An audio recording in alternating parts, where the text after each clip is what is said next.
на кафедре северной филологии я работаю доцентом кафедры северной филологии. Я закончила кафедру северной филологии. Когда мы поступали, то есть мы первые выпускники, нас Василий Афанасьевич Рубик, когда приезжал в Среднеколымск, мы закончили в то время уже педучилище, я отработала в кочевой школе и работала в Березовской национальной школе. И Василий Афанасьевич Рубик говорит, вот мы сейчас набираем на высшее учебное заведение, создаем кафедру северной филологии, и вот сейчас мы принимаем студентов на очное и заочное обучение. Мы, конечно, я с радостью согласилась. Я закончила среднее учебное заведение педучилище номер 1.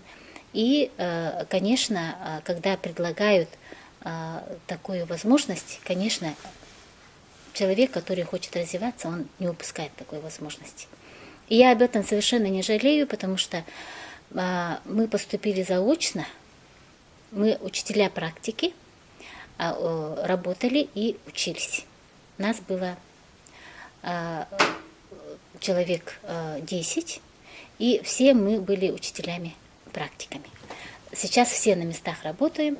И к концу уже, когда мы заканчивали, на 5-м курсе Варвара Григорьевна Белолюбская предложила остаться на кафедре северной филологии, и Василий Афанасьевич тоже с радостью согласился. Сказал, хорошо, конечно, нам нужны наши свои люди. И таким образом меня приняли ассистентом кафедры северной филологии, и вот с тех пор я, работаю на кафедре северной филологии. Вот то, что меня воспитали мои учителя, это Василий Афанасьевич Рубик, Христофор Иннокентьевич Дудкин, Варвара Григорьевна Белолюбская. Я еще 1 год проходила курсы в Институте народов Севера РГПУ имени Герцена. Это тоже, конечно, для меня очень большой опыт, и те знания, которые я там получила, тоже это, там были преподаватели Юрий Александрович Сэм, Нина Ивановна Гладкова, то есть те преподаватели, которые учили наших учителей.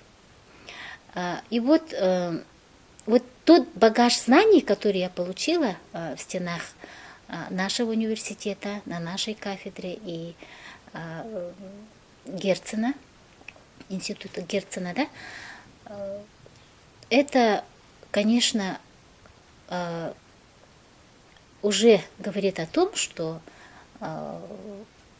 я получила фундаментальные знания. Одно дело получить, а другое дело ее внедрять в жизнь. И вот, оказывается, в этом году, в 2017 году, уже 20 лет, как я, даже не 20 лет, а 21 год, как я работаю на кафедре северной филологии. И те проблемы, которые стояли тогда, когда мы обучались, когда мы только начали работать, и сейчас проблемы, это, конечно, совершенно разное время. Во-первых, тогда национальное самосознание даже наших ровесников, наших ровесников национальное самосознание было. Вот национальное самосознание чуть помоложе, которые приходили уже, обучать нам было очень сложно в том плане, что уже стиралось национальное самосознание. Да? И в период, когда постсоветское время мы говорим, да, постсоветское время, конечно, молодежь у нас не стремилась изучать свой родной язык, они не знали, кто они по национальности, да. И вот те, кто приходили к нам на кафедру северной филологии, вот те наши первые выпускники, не выпускники, а те первые мои выпускники, можно сказать, да, конечно, мы обучали их не сколько языку, потому что тогда, конечно, языковая ситуация была намного, так сказать, скажем, хуже, чем сейчас, да? Хотя мы говорим сейчас, что, конечно, не владеющих много там и так далее, но там другие факторы. И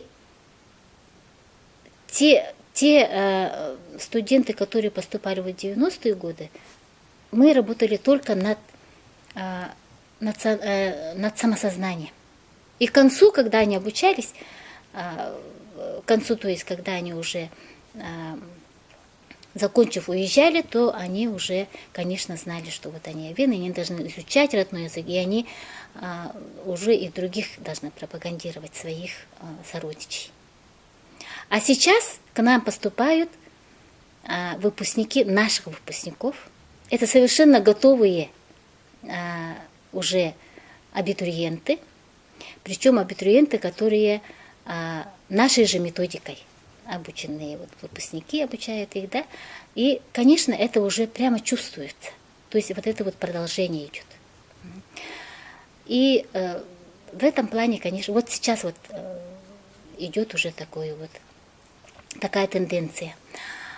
Очень приятно, когда твои выпускники работают в школе и достигают каких-то достижений. И мне кажется, это достижение, которое вот зерно ты бросил, и это зерно растет, и уже прямо готовые, так сказать, специалисты выходят, да? Они даже могут в чем-то преуспеть своего учителя. И мне кажется, в этом и как бы наша задача, да? И когда преуспевает твой ученик, ты, конечно, в этом есть эта гордость.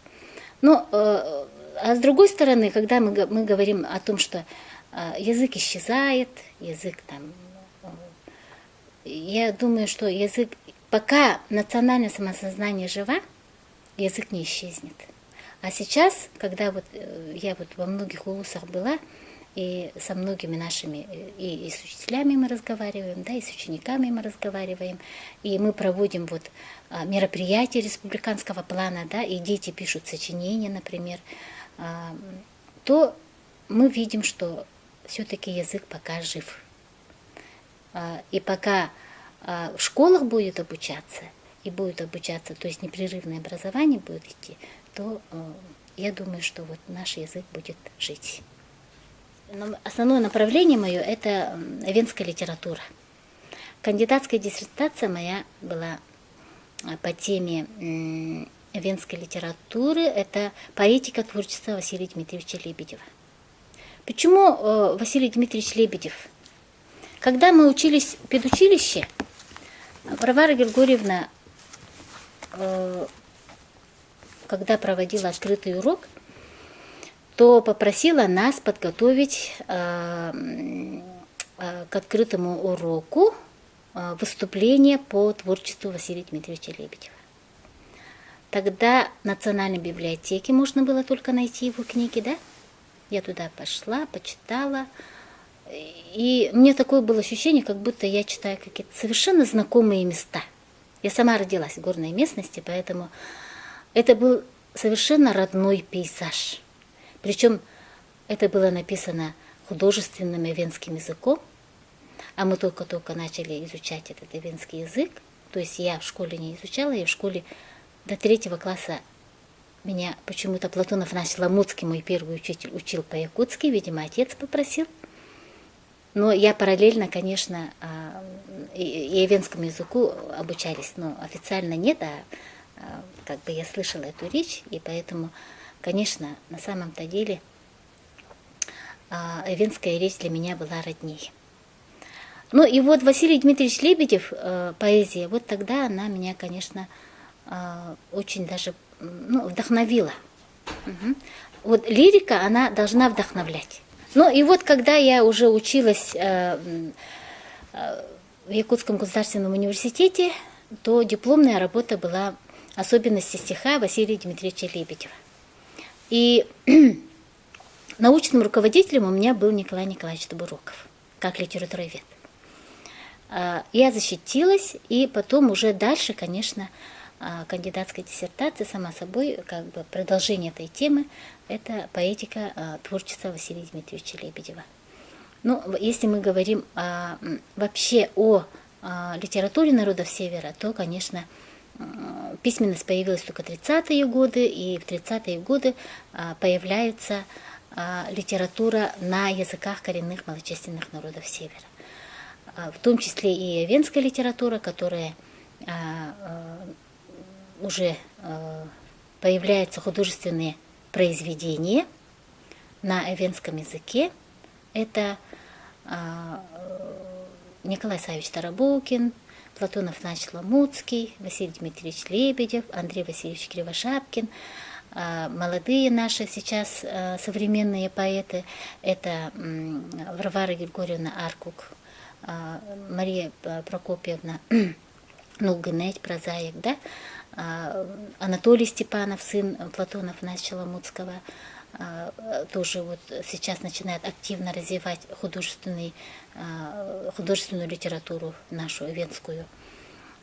И вообще, если говорить о творчестве Василия Дмитриевича Лебедева, то, конечно, он внес значительный вклад в развитие эвенской литературы, и как сам поэт, да, и как организатор развития эвенской литературы, потому что он был организатором съезда писателей, семинаров, да, для писателей коренных малочисленных народов Севера Российской Федерации.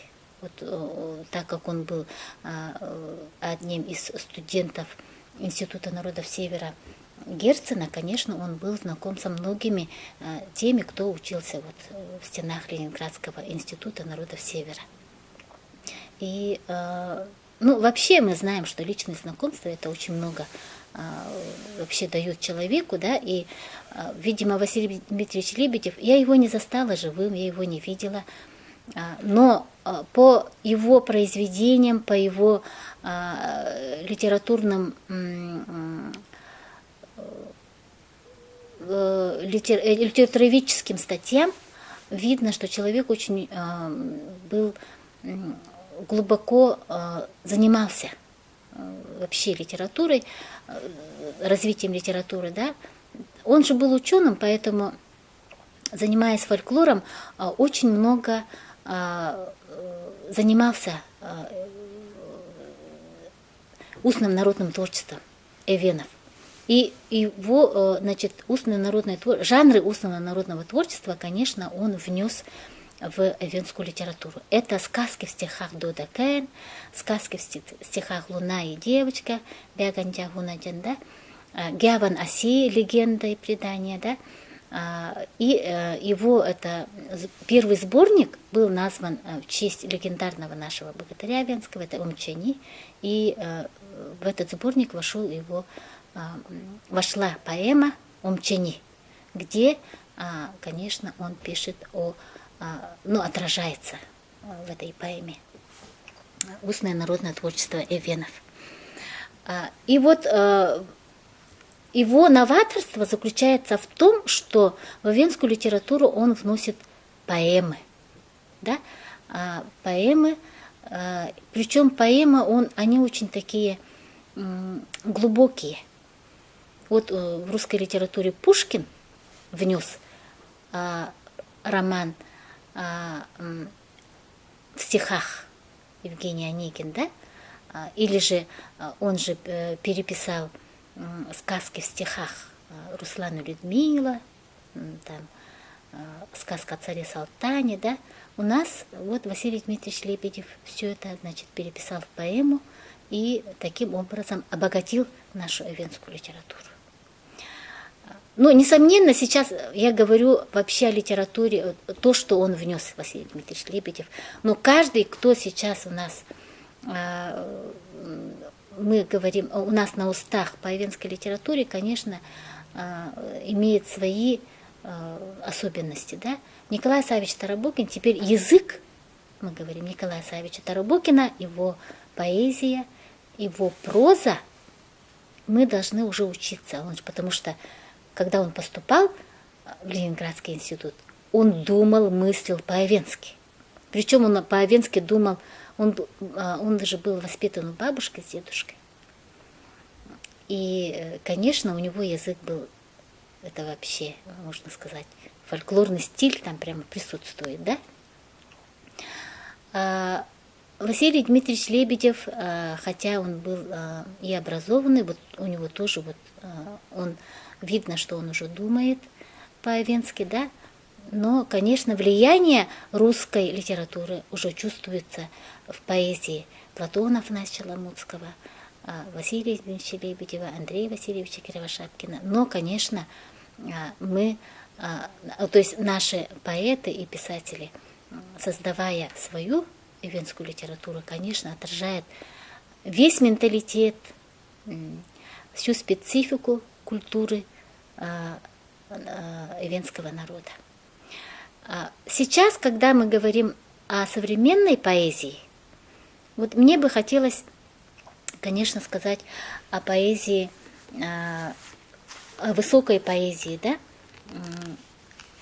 Ой, немножко пока я хотела сказать о поэзии еще Василия Дмитриевича Лебедева, в том плане, что он начинает вносить философские раздумья, да? Причем основанные на фольклоре. У него есть стихотворение такое, но на якутском языке почему-то я его не нашла, но «Галу дукли галу иманралкан бибугу, нёбатили бумагали, хэрячак чиноняли, докатлаву дегелли, оси каталбу улдели, наманджа хунталан гобали, илитали биветли, галу дукли галу, буганджаву телдумен». Вот это стихотворение, оно, его мысли, словно вот шаманские, вот, когда шаман входит в экстаз, он, значит, по 3 мирам его мысли уходят же, да? Ну, не мысли, его душа. А вот мысли Василия Дмитриевича Лебедева, как вот в трех измерениях. У него его мысли долетают до небес, и между звезд, словно олени, которые улдали, это понятие такой оленеводческий термин, да, между звездами, как будто бы его мысли витают. Не витают, а даже вот бродят, да? Или же его мысли глубоко в море уходят. Или же его мысли по заснеженному крайнему северу. И вот таким образом, вот это вот его трехмерное измерение, я думаю, что вот это обращение к фольклору, его поэзия вот такая вот высокая, да? И, конечно, говоря о современных поэтах, я хочу вот, конечно, сказать об Андрее Громове. Потому что Андрей Громов, наш современный поэт, он вообще человек, который был влюблен в природу. Он настоящий оленевод. Хотя он работал здесь, в Якутске, но он обратно уехал. Потому что все его... Я его понимаю. Потому что когда я сюда приехала, меня пригласили работать, я 10 лет проходила адаптацию. Видимо, я прошла адаптацию только потому, что я выросла в поселке. А если бы я в стаде кочевала, я не знаю, наверное, бы, может, и обратно уехала. И я Андрея понимаю, что он обратно уехал, я работал вот оленеводом. И, конечно, его стихи полностью отражают современную жизнь оленевода. Он говорит о кочевье, он говорит и причем, когда у него тоже есть философские такие стихотворения, когда он обращается к явлениям природы, природным объектам, да, и спрашивает, что такое любовь. Не любовь вот мужчине к женщине или женщине мужчине, да, а именно любовь, вот всеобъемлющую любовь. Вообще, что такое любовь? Он спрашивает у звезды. А звезда говорит, я не знаю. Причем он еще за звезду еще отвечает. Да? Ну, это говорит о том, что вот ночное светило, оно как бы... вообще ночное время считается же такой вот не очень светлое. Улгимерем аяван тур ойлан, биснику аяван тур ойлан. Есть ли любовь на земле, он спрашивает у звезды, да? Но он гарпониди гонни, эсэмхара, гяву. И вот звезда ему отвечает, нет, я не знаю, мой друг, да? Тарбач гулундугул гемерем, тор ойлан аяван беснегу. А тогда он спросил у костра. Гулун – это огонь, очаг. Причем гулун понимание не просто костер. Костер, если мы будем переводить костер, то это просто костер разжечь для того, чтобы согреться, да? А гулун – это в ночное время огонь, который согревает. Угу. Причем огонь – это дух огня. Например, он разговаривает с духом огня, да? И у него спрашивает, есть ли любовь на свете? А гулун – хинкариди гонни. А огонь, причем у него огонь, ему отвечает, хинкариди – это уже живой же, да, это духом огня, причем он потрескивая. Это не потрескивая, да, хинкариди ему отвечает. То есть это уже оживленный предмет, да, ему отвечает. Есть на свете любовь. То есть звезда, она не знает, а огонь знает. Вот в этом и заключается, вообще я, когда изучаю литературу, именно венскую литературу, да, то насколько наши поэты и писатели, вот мировоззрение отражается, да, именно. Мы это знаем, мы знаем, что есть дух огня, да, мы поклоняемся духу огня. Это у нас есть, нас вас так воспитали. Но чтобы разговаривать с ним и за него же отвечать, да, при этом, да, действительно огонь бы так и ответил, я думаю. И вот тут вот не в гаву только, да, и чем это заканчивается, да, это стихотворение. Стихотворение заканчивается тем, что действительно я убедился, что есть любовь, когда я рано утром проснулся и увидел рассвет, да. То есть вот это вот его высокая лирика, да, о том, что он действительно любит свой родной край, о том, что он все, что он бы не увидел, это же любовь должна быть в человеке самом, да, когда он... Человек не просто любит один предмет, который есть, а человек, когда есть любовь внутри, он любит все. Вот, видимо, об этом он хотел сказать, и в этом это сила этого стихотворения. Поэзия Анатолия Степанова. Анатолий Степанов закончил Среднеколымскую школу, и можно сказать, конечно, он старше нас, но мы в одной деревне выросли. Его отец меня учил, и вообще Анатолий Степанов, когда учились в школе, когда он после армии и так далее, да, приехал, и потом мы учились вместе в университете, уже когда мы вот тесно так стали общаться после того, как мы стали учиться в университете вместе. Конечно, вот задаток того, что то, что он должен был писать, и тогда он очень хорошо поет, мелодист. Я помню, школьные годы он пел. Ну, то есть молодость именно проходила в то время, тогда вот гитарные песни и так далее, да, это присуще было нашей молодости, можно сказать. Но хотя он был старше, в то время это романтика так, и так далее. То есть, но все равно он сейчас сочиняет очень такие душевные лирические песни, где тоже отражается пейзаж и так далее. Да? Но меня поразила его проза. Приятно удивлена была, когда я прочитала его рассказ, как он увидел во сне, то есть лирический герой там, да, герой, он говорит о современном человеке, но мы не будем скрывать о том, что на севере люди вот из этого алкоголизм у нас, конечно, на севере, это бич, можно сказать, да, это самое первое, то, что губит вообще.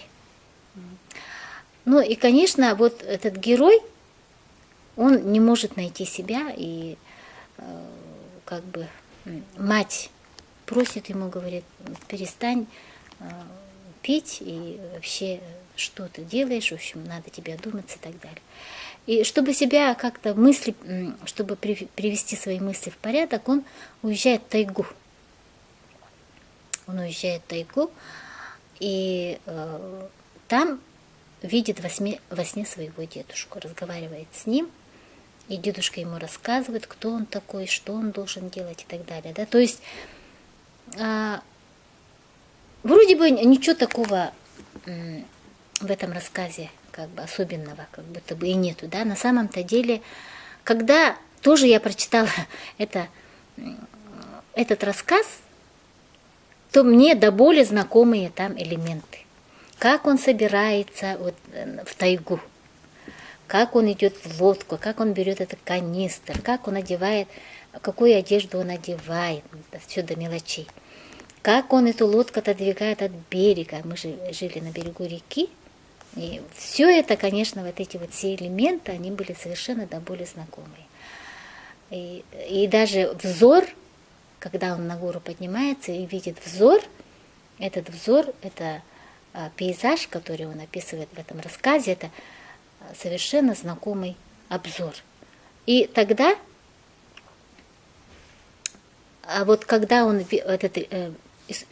применил в рассказе прием сна, когда он видит во сне, и, как будто между сном и явью является его дедушка и говорит о том, что вот ты забываешь свои корни, чем ты должен заниматься.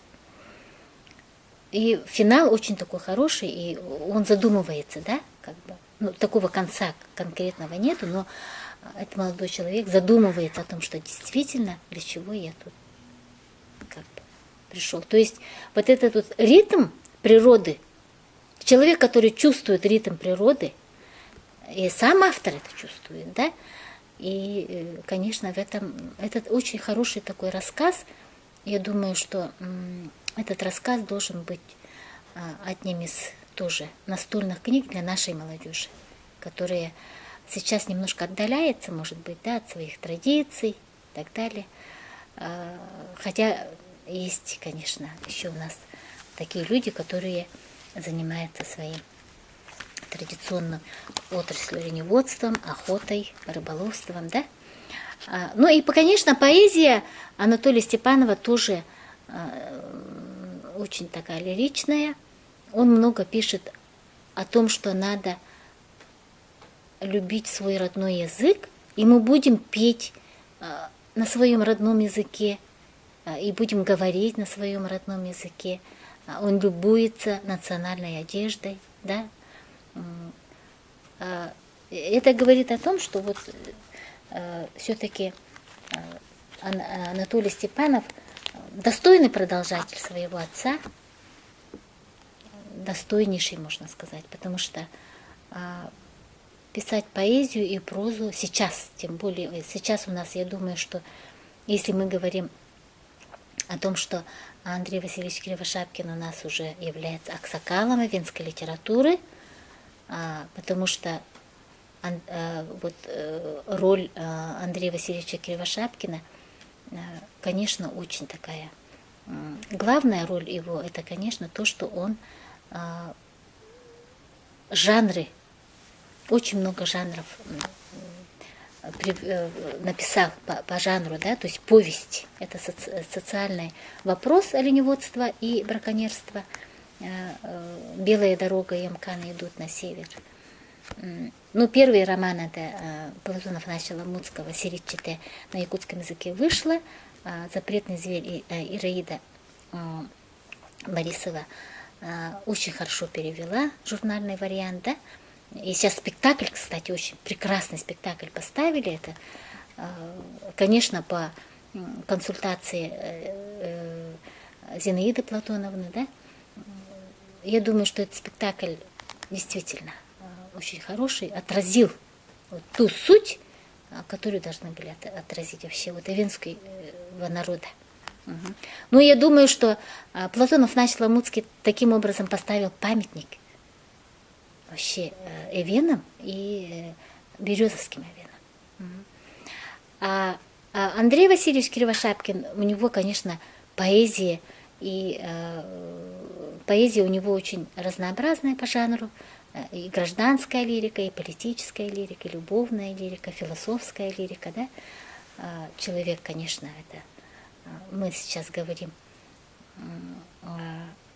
Я почему-то его ассоциирую с человеком, скалой, потому что действительно это человек, который достойно сейчас ушел на пенсию, да, и его вот романы, повести, рассказы, его поэзия, и сейчас он пишет, да, на своем родном языке, вот действительно у него, и потом, причем он очень хорошо поддерживает молодых, и во всех сборниках молодых поэтов есть его предисловие, да, и я думаю, что вот этот вот наказ, который он говорит своим молодым, ну, это вот как эстафетную палочку, как будто он им дает.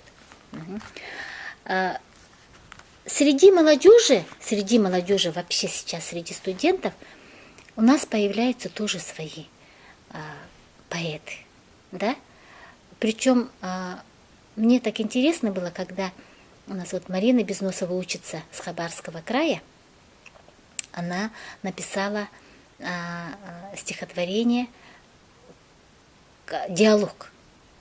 А это присущее устному народному творчеству эвенов. И в этом стиле, в этом жанре, можно сказать, да, диалога в стихах, было написано Афанасием Черкановым. Оно было издано в 1938 году. И вот появляется вот в 2000-х годах вот у Марины Безносовой. Это говорит о том, что все-таки у нас вот эта вот нить от фольклора к литературе, она еще существует.